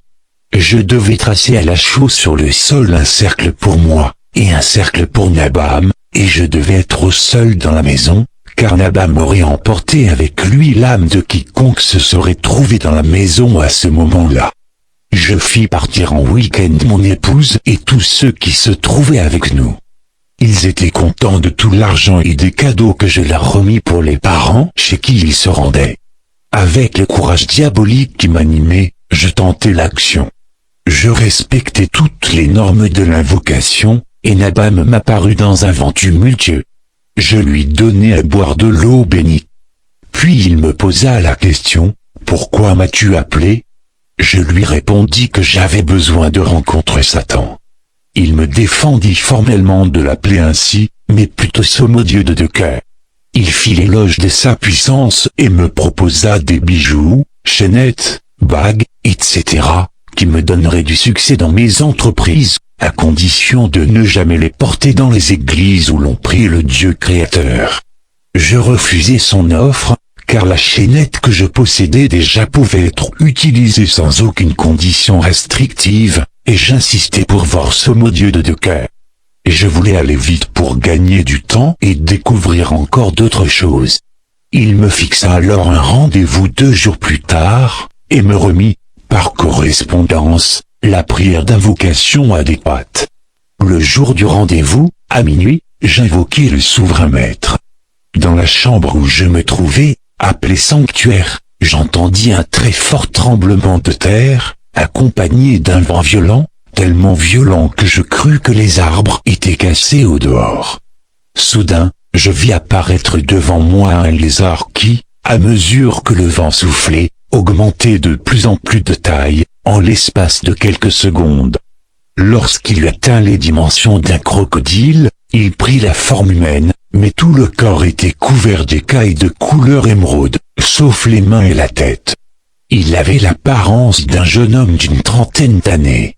Il parla le premier pour me demander pourquoi je l'avais appelé. Je lui répondis que je désirais être compté parmi les milliardaires de ce monde, et faire aussi sa connaissance. Il fit semblant de se gratter et tira de l'une de ses écailles une longue liste de noms d'hommes, séparés par un trait rouge. Il me montra cette liste, et je fus surpris de voir inscrits les noms de tous les membres de ma famille, les vivants d'une part, et les morts de l'autre. Il me demanda de désigner parmi les vivants 5 personnes que je devais lui sacrifier pour obtenir sur le champ la richesse demandée. Je restai quelques secondes confondu, puis je lui demandai de me laisser le temps de réfléchir, en lui précisant que je le rappellerai pour lui donner ma décision. Avant qu'il parte, je lui ai demandé son adresse. Après un moment d'hésitation, il me dit qu'il habitait sous la mer Rouge. En un clin d'œil, il me dit au revoir et disparut. J'avais hésité, car depuis que je faisais mes affaires, on ne m'avait jamais demandé de faire un sacrifice humain. À partir de ce jour, je n'ai plus invoqué Lucifer de cette manière, mais je suis allé lui rendre visite dans sa demeure. Nous nous sommes fixés un jour et nous sommes allés à la mer Rouge pour le rencontrer. Nous tenant sur la rive, du côté de l'Arabie Saoudite, nous prononçâmes l'invocation. Une ouverture se fit auprès de l'eau, et nous entrâmes. Nous fûmes accueillis par Nabam dans un immeuble extrêmement décoré. Puis le grand maître vint nous souhaiter la bienvenue. Sa première question fut de savoir si je lui avais amené les 5 personnes demandées. Je m'excusai et il accepta. Or ce n'est pas dans ses habitudes d'accepter une excuse de n'importe qui pour n'importe quoi. Il me révéla alors qu'il avait déjà dirigé ce monde 3 fois, sous la forme de pape, lors des premières et 3e croisades, et lors de la guerre de 100 ans. C'était Lucifer qui s'était incarné dans ces papes. Je suis aussi que le fondateur général, que j'avais déjà vu avec 3 têtes, était toujours lui, déguisé sous une autre forme. En outre, le Jésus représenté sur la croix par la grande Babylone n'est autre que Lucifer lui-même, maître de la Trinité diabolique, sous l'emblème de 3 têtes. Il me dit qu'il faisait tout pour me rapprocher de lui, car il m'aimait beaucoup. Il m'autorisa à assister à ses réunions, et à aider les autres dans leur mission macabre, tuer des gens par milliers, provoquer des accidents, détruire les églises où il y avait un début de réveil en envoyant des esprits mauvais pour décourager les fidèles ou leur donner de la faiblesse spirituelle, ou en envoyant des esprits d'impudicité, arme efficace pour anéantir toute véritable puissance spirituelle. Que de pillages et de massacres ont été accomplis par nous. Que de groupes chrétiens et d'églises dispersées. Je fonçais éperdument vers l'abîme. Je savais à présent que mon sort final était l'enfer, mais Lucifer nous disait que nous allions nous y habituer. Lucifer venait me visiter chez moi même pendant le jour, au vu de tous, mais personne ne se rendait compte qu'il s'agissait du prince de ce monde. On croyait qu'il s'agissait de l'un de mes collègues trafiquants de diamants. Nous sortions ensemble pour courtiser des femmes, et le sort qui les attendait était la mort, après beaucoup de souffrances et de malédictions dans leur vie. Beaucoup de prostituées, hommes ou femmes, ont eu ainsi des relations sexuelles avec un mauvais esprit, ou un grand magicien, qui paraissait être de gens convenables. Lucifer est déterminé à faire pécher beaucoup de gens, pour les éloigner de la face de Dieu et pour grossir ses rangs. C'est pourquoi il y a aujourd'hui plus de gens possédés par rapport aux époques antérieures, Parce que Lucifer a déchaîné toute sa puissance pour séduire le monde au maximum, en utilisant notamment le goût du luxe, la recherche des beaux habits et de la gloire. Par tous ces camouflages, Lucifer séduit également les gens par la superstition et l'art d'interpréter les signes. Il est aussi à l'origine des idoles, statues, médailles, images pieuses, des amulettes, des cordes, des anneaux, des tissus rouges qu'il faut porter sur les hanches, dans certaines églises diaboliques qui brandissent pourtant la Bible. Certaines églises utilisent des symboles, comme par exemple le signe S, censé représenter le mot salut. D'autres le font d'une manière un peu plus compliquée, en entrelaçant le S dans une croix, ou en utilisant le signe de la croix gammée. D'autres se serrent la main en forme de croix, d'autres portent obligatoirement des habits blancs, etc. D'autres choisissent des jours pour faire ou ne pas faire certaines choses, ne pas voyager, se marier, semer, laver, se couper les cheveux ou les ongles, etc. Vous trouverez dans ces églises du diable des milliers d'adeptes prêts à tout sacrifier pour défendre les intérêts de leur communauté. La divination, l'astrologie, le yoga, la rose-croix, le baïgari, la psychanalyse, la télépathie, ont un rapport direct avec la magie. Pour accomplir des choses surnaturelles et des miracles, et à cause de l'ambition et de l'avidité des hommes, le diable se cache aujourd'hui derrière la recherche et la science. Il existe aussi toute une littérature inspirée par Satan, dont la simple lecture entraîne une possession démoniaque. On peut ainsi citer les titres suivants, les 5 livres de Jean, Théologie rationnelle, le livre de la sagesse, les forces magiques en nous, l'être du ciel, etc. Rome, Babylone la grande. Puis un des 7 anges qui tenait les 7 coupes vint, et il m'adressa la parole, en disant, « Viens, je te montrerai le jugement de la grande prostituée qui est assise sur les grandes eaux. » C'est avec elle que les rois de la terre se sont livrés à l'impudicité, et c'est du vin de son impudicité que les habitants de la terre se sont enivrés. Et il me transporta en esprit dans un désert. Et je vis une femme assise sur une bête écarlate, pleine de noms de blasphème, et ayant 7 têtes et 10 cornes. Cette femme était vêtue de pourpre et d'écarlate, et parée d'or, de pierres précieuses et de perles. Elle tenait dans sa main une coupe d'or, remplie d'abominations et des impuretés de sa prostitution. Sur son front était écrit un nom, un mystère, Babylone la grande, la mère des impudiques et des abominations de la terre. Et je vis cette femme ivre du sang des saints et du sang des témoins de Jésus. Et, en la voyant, je fus saisi d'un grand étonnement. Et la femme que tu as vue, c'est la grande ville qui a la royauté sur les rois de la terre. Apocalypse 17, 1-6, 18. À la lumière de ce chapitre, la prostituée, la grande Babylone, est une ville qui exerce son contrôle et son pouvoir sur les rois de la terre, étant assise sur les grandes eaux. De quelle ville s'agit-il? De Washington? Non, car malgré sa puissance, elle ne domine pas sur tous les pays du monde. Il ne s'agit pas non plus de Moscou. Mais il s'agit d'une ville qui, bien que petite par sa superficie, étend sa domination sur tous les peuples. Cette ville, c'est Rome, ou, plus exactement, la cité du Vatican. Quel que soit le peuple ou la nation, le Vatican y a poussé ses racines. Tous ces peuples et ces nations sont les grandes eaux sur lesquelles la prostituée est assise 8. Cette prostituée est vêtue de pourpre et d'écarlate, qui sont les couleurs des tenues du clergé catholique. Il faut savoir que le Vatican renferme le plus important stock de pierres précieuses du monde.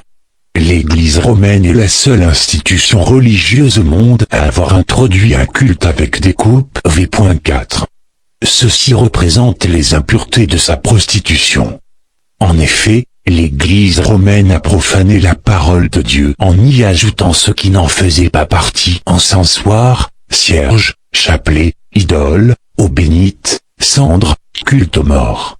AP 22h18, et en y retranchant ce qui est salutaire, 1 Cor 12, 4-11, F 4h11. En outre, les dignitaires catholiques se couvrent la tête pendant la prière, ce qui est contraire à 1 Cor 11, 4. Le culte des morts étant interdit par Dieu, en le pratiquant on tombe directement dans la rébellion. Les messes de Requiem ne peuvent aucunement sauver une âme. Marc 12h27, Psaume 49, 7-9. Il est grand temps de sortir du milieu d'elle et de courir à la recherche du salut. 2 Cor 6h17-18. Le rôle des saints catholiques. Tous les noms des saints du répertoire catholique, par lesquels Rome séduit le monde entier, ne sont pas des saints au vrai sens du mot. Ce sont des morts dont les origines et la vie sont souvent douteuses, qui sont vénérés par les catholiques.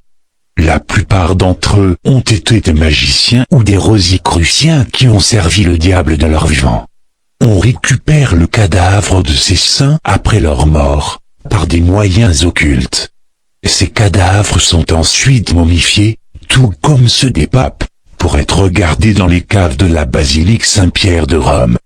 Quand une nouvelle paroisse est ouverte quelque part, tous ces esprits se réunissent dans le monde invisible, et tirent au sort pour savoir quel saint va lui être affecté. Selon le nom retenu, Lucifer ordonne ensuite au pape de prélever une partie du cadavre de ce saint. On va préparer ce morceau en l'enfermant dans une pierre blanchâtre, qui sera déposée dans l'autel de la nouvelle église. C'est alors ce démon particulier qui va patronner toutes les activités de la paroisse où il a été affecté. Nous n'ignorons pas qu'un démon a pour mission de nuire à l'homme. Il s'efforcera d'inculquer la fausse doctrine aux adeptes de cette religion, et de les exciter à toujours multiplier péché sur péché. Sous les draps qui recouvrent l'autel doit normalement figurer cette pierre blanchâtre. Avant de célébrer la messe, tout prêtre doit baiser cette pierre. Le but de ce baiser est d'amener les assistants à croire sans contestation tout ce qu'il leur dira, par la puissance magique qui se trouve dans cette pierre. Cette même pierre sert à transmettre les vœux du prêtre au patron de cette paroisse, c'est-à-dire au défunt, dont une partie du corps est enfermée dans la pierre. C'est cet esprit qui amène les esprits des paroissiens à se soumettre à la volonté du monde invisible. Dieu ne nous autorise pas à communiquer avec les morts, ni à leur rendre un culte. Lorsqu'ils sont poussés dans cette idolâtrie, ils profanent sans cesse le nom du Sauveur. Voici la vérité biblique sur cette question, Dieu n'est pas le Dieu des morts, mais des vivants. Vous êtes grandement dans l'erreur, Marc 12h27. Dieu n'a pas besoin des morts pour transmettre son message aux hommes. Ceci est confirmé dans Luc 16h27-31, lorsque le riche demande que Lazare mort revienne prévenir ses frères. La réponse d'Abraham est catégorique. Dieu n'a pas besoin des morts pour parler aux vivants. Il convient de noter que, tout au long de ma mission ecclésiastique à la tête de la paroisse Saint-Bruno, j'ai découvert que la messe n'est rien d'autre qu'un acte magique. Je le dis en tant que pratiquant. La succession du pape Paul VI et la correction de la Bible. En 1978, nous assistâmes à une grande réunion dans le monde invisible, pour élire un successeur au pape Paul VI. Ceci fut fait, et nous votâmes pour Jean-Paul Ier lors de son intronisation. Celui-ci reçut la mission de modifier la Bible, en enlevant les passages suivants, 1 Corinthiens 6, 6-16, 2 Corinthiens 6h14-17, et le livre de l'Apocalypse tout entier. En outre, il devait travailler à former une unité avec tous les païens, les missionnaires et les pasteurs, et les chrétiens de toutes les confessions religieuses, pour mieux combattre celui qu'ils appelaient le Grand. C'est ce mouvement d'unité que l'on appelle aussi œcuménisme. Le pape Jean-Paul Ier n'accepta pas facilement la correction de la Bible. C'est ainsi que Lucifer le juge incompétent et l'élimina. Le monde eut beaucoup de prétextes pour justifier sa mort. Son successeur Jean-Paul II, ayant accepté la mission, fut intronisé et nanti de grands pouvoirs. Je reçois une promotion. Pour récompense de tous les tristes exploits que j'avais accomplis, il m'avait été accordé de me construire toute une cité, baptisée Cité du Paradis, dans laquelle je devais vivre et exercer toutes mes activités. Cette cité devait en particulier comporter une usine textile, un supermarché, etc. Les années s'écoulaient, et je dissimulais mes activités occultes sous le trafic des diamants. Ensuite, le monde invisible me communiqua la date choisie pour ma mort physique, qui devait survenir en 2043, au mois de novembre, le jour et l'heure restant encore à fixer. Je déménage à la capitale. En 1983, je décidai, avec la permission de Bombard, de quitter la ville de Kananga pour m'installer définitivement à la capitale, Kinshasa. Cela me fut accordé le 6 novembre 1983, et je pris congé de mes parents et de mes frères. La même nuit, je pris mon tapis magique et mes bagages et, par le cimetière, je me rendis à Kinshasa. J'y arrivai par le vieux cimetière de Bisa Delvaux. Après un séjour à l'hôtel Okapi, je demeurai à Delvaux pendant 16 mois, avant de prendre contact avec des frères et des connaissances. Dans l'accomplissement de ma double mission ecclésiastique et magique, je participais au jubilé de l'archevêque de Kinshasa, le 22 septembre 1984. Je fus filmé à ses côtés lors de l'inauguration de l'hôpital Saint-Joseph à Limette, portant des lunettes blanches à monture noire, ainsi qu'un pantalon noir et une veste de couleur beige. Mes activités occultes s'intensifièrent, mais je n'avais ni le repos ni la paix du cœur. Comme tous les autres, je craignais de recevoir une mission impossible, dont l'échec était toujours sanctionné par la peine de mort. Ma visite sous la terre. Tous ceux qui étaient condamnés à mort étaient emmenés sous la terre pour y être exterminés. C'est alors que j'eus le désir d'aller y faire un tour, avec la permission des autorités suprêmes. Pour cela, je devais rencontrer la reine de la côte, qui devait me donner l'accès à ce monde souterrain. Je me rendis donc à Pointe-Noire, en République populaire du Congo, pour rencontrer la reine de la côte, au bord de l'océan Atlantique. C'est par là que nous pénétrâmes dans l'océan, visitant ses bureaux et ses serviteurs. Il faut dire que la reine de la côte vient sous une forme physique dans nos villes, pour séduire les coureurs de jupons et les enlever. Ceux qui auront des relations sexuelles avec elle se verront possédés, et seront maudits toute leur vie durant. La mode séduisante portée aujourd'hui par les jeunes filles vient toujours de la reine de la côte. Sous la terre, je découvris encore beaucoup de choses. Il y avait là des usines où les gens étaient affairés à créer des modèles de belles voitures ou d'appareils de luxe. Lorsque les modèles sont prêts, ils les amènent sur Terre, pour les construire. Il y avait aussi un parc électronique où se fabriquaient des télévisions, des radios et beaucoup d'autres appareils électroménagers. Je vis de grandes salles d'études et de recherche où de grands savants, comme Einstein, Archimède, et d'autres encore, mettaient au point leurs inventions et leurs formules. Je visitais également un complexe composé de 3 chambres, la chambre noire, où l'on exécute les victimes, la chambre intermédiaire, où l'on met la victime sous presse pour extraire l'eau de son corps. L'eau ainsi recueillie transite par Lucifer et est acheminée jusqu'au pape. Ce dernier l'a fait mettre en flacon. C'est ce que l'on appelle l'eau bénite par le pape. Le corps de la victime est ensuite transféré dans la chambre de séchage, où elle est brûlée.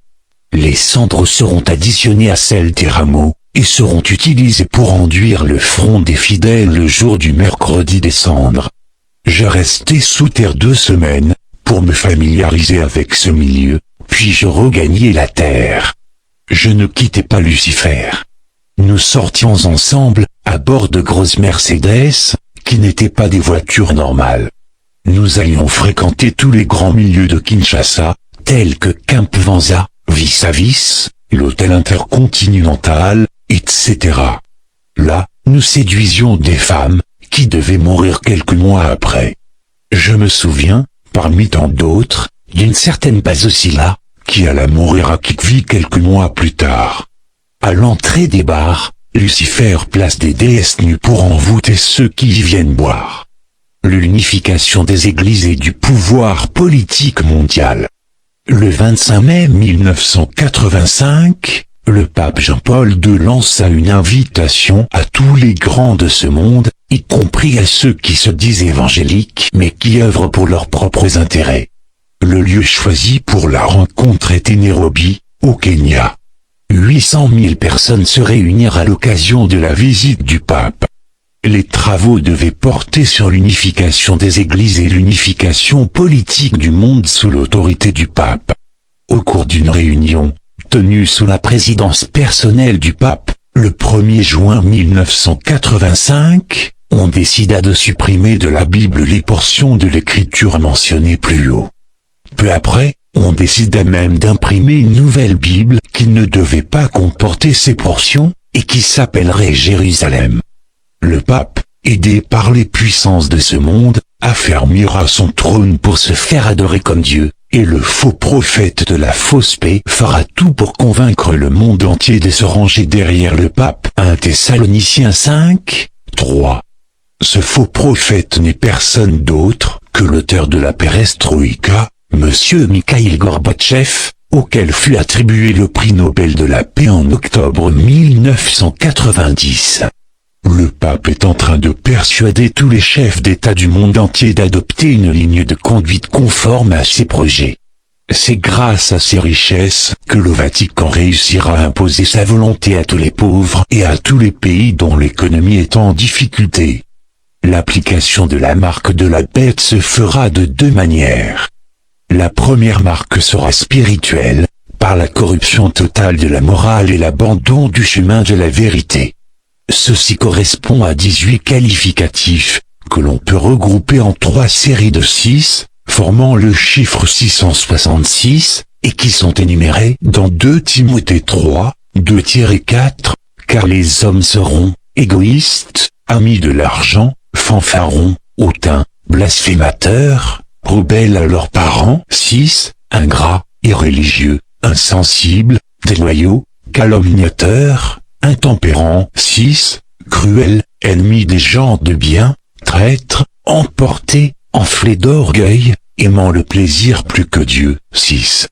Et l'autre marque sera physique, soit par un sceau, soit par une marque portée sur soi, sur le front ou sur la main, et qui permettra d'identifier ceux qui appartiendront à la bête. Si un enfant de Dieu se retrouve dans l'un des qualificatifs mentionnés ci-dessus, il doit se repentir et prier de tout son cœur que Dieu le délivre, car cette marque spirituelle appellera la marque physique, à laquelle on ne saurait alors échapper, puisque l'on possède déjà la marque spirituelle. Les pauvres en esprit sont les seuls détenteurs du Saint-Esprit, sans rien d'autre en plus. Matthieu 5, 3. Ma conversion. Mes activités diminuent. Vers la fin de 1984, je constatais que lorsque je demandais une certaine somme d'argent, le monde invisible ne m'envoyait plus que le 10e de ma requête. Cette situation me bouleversa, car je ne comprenais pas la cause. Je décidai donc de rentrer à Kananga, pour vérifier sur place ce qu'il en était. Mais, je n'en eus pas l'occasion.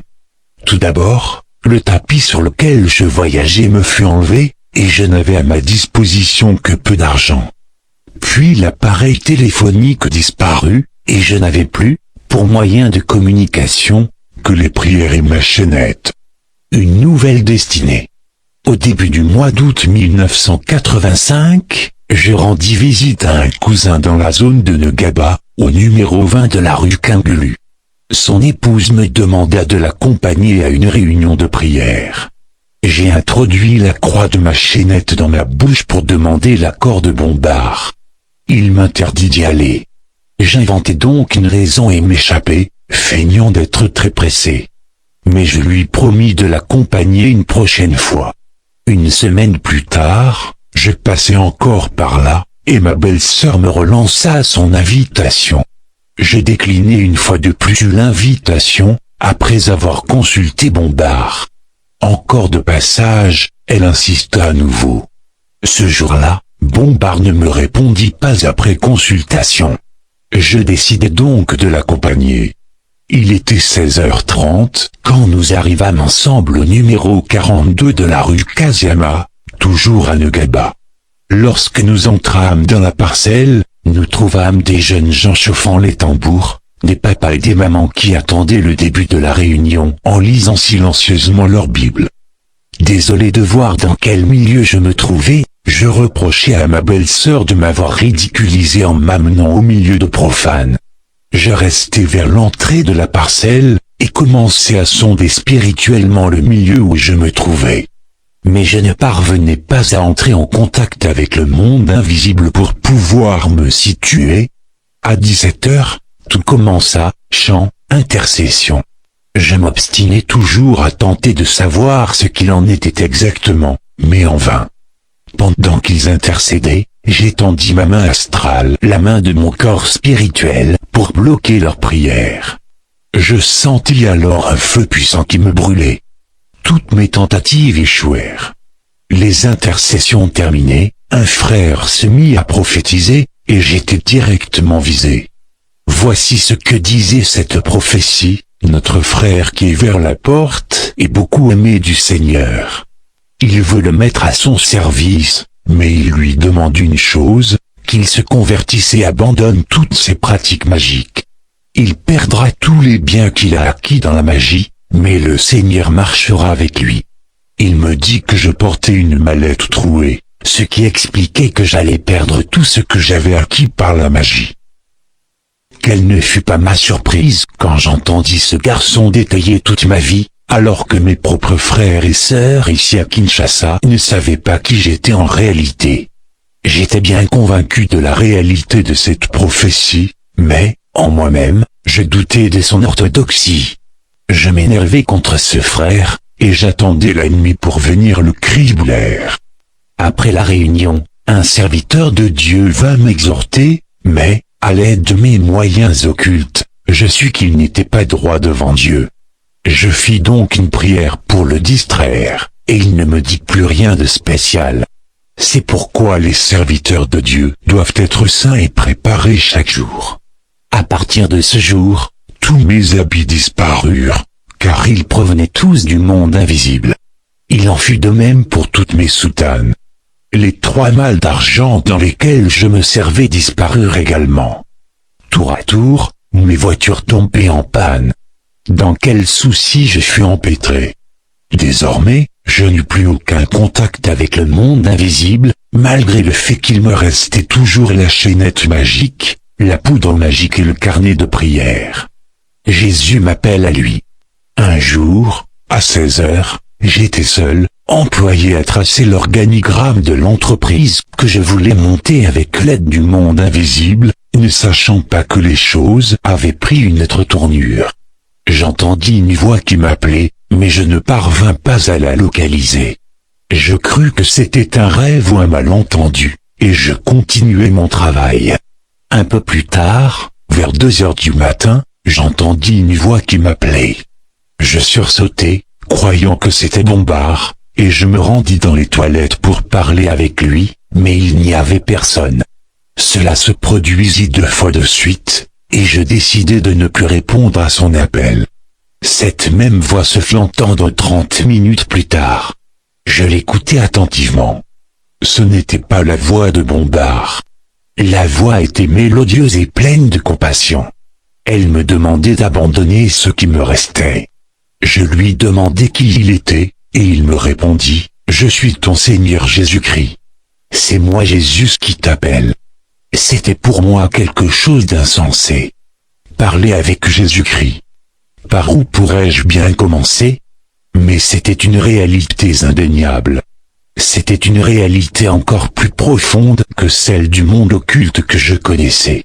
Jamais je n'avais entendu dire que Jésus parlait aux humains, depuis qu'il était monté au ciel. Je fus tourmenté cette nuit-là, essayant de comprendre, mais sans succès.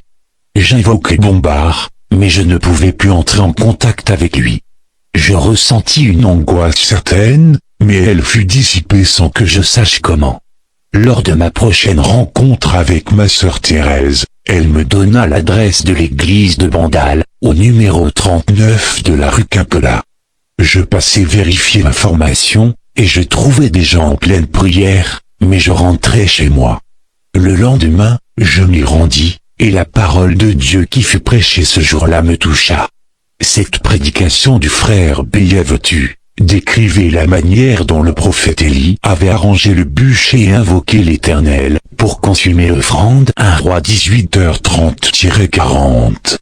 Je persévérai dans la prière et, au mois d'octobre 1985, je reçus une lettre de mon petit frère de Kananga, me signifiant que ma parcelle du quartier de l'hôpital avait été confisquée par un prétendant acquéreur, et m'invitant à retourner à Kananga pour trouver la solution au problème. Je compris que c'était toujours la première prophétie qui s'accomplissait. Puis ce furent mes lunettes magiques qui disparurent. Elles se trouvaient ce jour-là chez le frère Badibanga. Quand il vint me dire qu'il avait perdu mes lunettes, je ne lui dis rien, sachant bien sûr ce qui s'était passé. La même année, lors du service de repentance qui se tint à Bandal, je jugeais inutile de garder les objets qui me restaient, et j'allais sincèrement remettre à un frère ma chaînette et mon carnet de prière. Et ce fut ma rupture avec la magie. Quelques mois plus tard, mon père m'écrivit pour me dire que mon épouse avait déserté le foyer conjugal, abandonnant les enfants à eux-mêmes.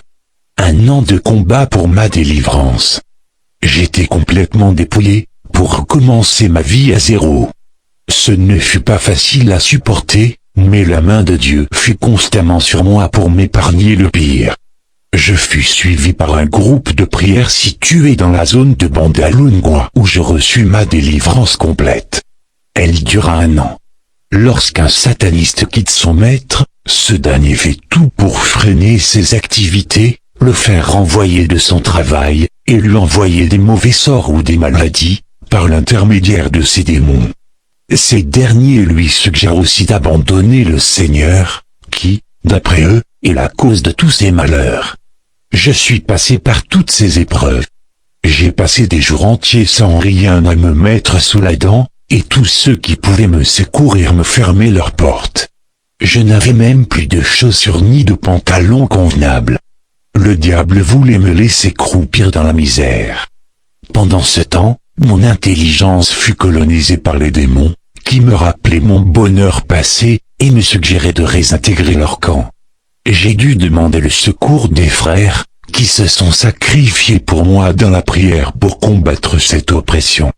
Pendant cette période de grande persécution, le diable et ses acolytes étaient résolus à me tuer, craignant la divulgation de tous leurs secrets.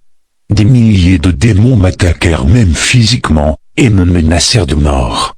Mais grâce soit rendue à notre Seigneur Jésus-Christ, qui m'a gardé dans sa main. Le sourire commença à revenir sur mes lèvres, quoique n'ayant aucune ressource financière. Depuis ce jour, je contemple la gloire du Seigneur dans ma vie, car il a déclaré qu'il ne me délaissera point et ne m'abandonnera point. Hébreux 13, 5. Je rends grâce à Dieu pour son amour, qu'il a témoigné envers moi, en me tirant de la fosse de la perdition où je m'étais engouffré. Je lance de tout mon cœur une invitation à tous ceux qui sont encore dans le système catholique romain et les groupes associés, ainsi qu'à tous les sorciers, satanistes et magiciens, et je les supplie d'en sortir, car il n'y a aucune vie dans ces choses, et le Seigneur Jésus-Christ les accueillera. Jésus-Christ les accueillera.